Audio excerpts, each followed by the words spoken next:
আমরা অনেক সময় বিভিন্ন ব্যাংক, বিভিন্ন এনজিও বা যে কোনো প্রকার মানুষের কাছ থেকে টাকা ধার নিয়ে থাকি। তো এই টাকা ধার নেওয়ার পরে বা টাকা লোন নেওয়ার পরে আমরা বিভিন্ন রকম আইনি জটিলতার মধ্যে পড়ি।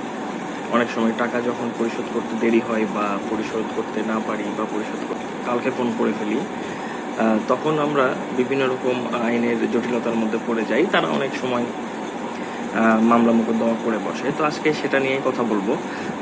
আমি অ্যাডভোকেট সুব্রত কুমার আপনাদের সাথে এই বিষয় নিয়ে আজকে কথা বলবো।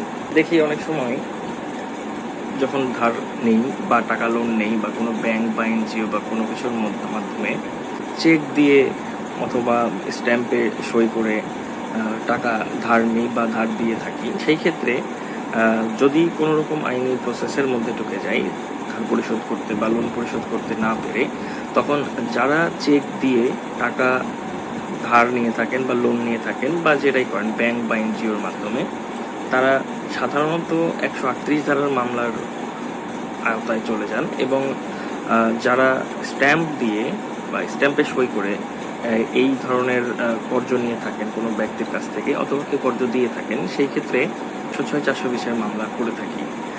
যখন আমরা স্ট্যাম্প দিয়ে টাকা ধার দেই বা নিয়ে থাকি, সেই ক্ষেত্রে দুই পক্ষেরই আইনের সমাধানটা আমি দিয়ে দিব। 406-420 প্রতারণার মামলা করার এই উপদেশটা দিয়ে থাকেন। কিন্তু এই ক্ষেত্রে অনেকেই মনে করেন যে টাকা হয়তো বা এই মামলার মাধ্যমে উদ্ধার হয়, কিন্তু না। 406-420 মামলাতে শুধুমাত্র প্রতারণার মামলা হয়। এই ক্ষেত্রে সুবিধাটা হচ্ছে, যখন আসামি বা বিবাদী যখন এই মামলাটার নোটিশ পান, তখন যখন মামলাটা সাক্ষী পর্যায়ে যায়, এখানে তো একটা শাস্তির ব্যবস্থা আছে। সেই ক্ষেত্র থেকে এই শাস্তিটাকে এড়ানোর জন্য যেই সকল বিবাদী তিনি আপোষমূলে টাকাটা দিয়ে দেওয়ার একটি সিদ্ধান্ত নিয়ে থাকেন অনেক ক্ষেত্রে। আবার অনেক ক্ষেত্রে অনেক বিবাদী আছেন, দুষ্ট প্রকৃতির মানুষ আছেন, যারা এই মামলাটার মাধ্যমে টাকা দিয়ে থাকেন না। সেই ক্ষেত্রে এই মামলার মাধ্যমে যখন একটি রায় হয়, একটা শাস্তি হয়, সেই শাস্তির রায়টা নিয়ে তখন আপনি টাকা উত্তোলনের মামলা করতে পারবেন। এই টাকা আদায়ের মামলাটা করলে তখন এই টাকা আদায়ের যেই প্রসেসটা তখন অনেক বেশি সহজ হয়ে যায়।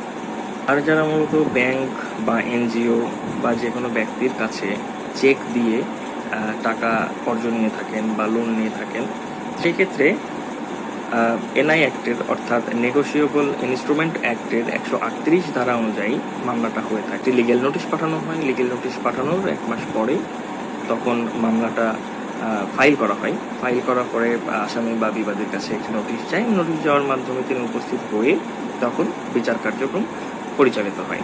এই ধার নেওয়া 138 ধারা এবং 406-420 মামলা চেক এবং স্ট্যাম্পের মাধ্যমে নেওয়া হয়ে থাকে। তো সেই ক্ষেত্র থেকে এর বিস্তারিত আরও অনেক আলোচনা আছে।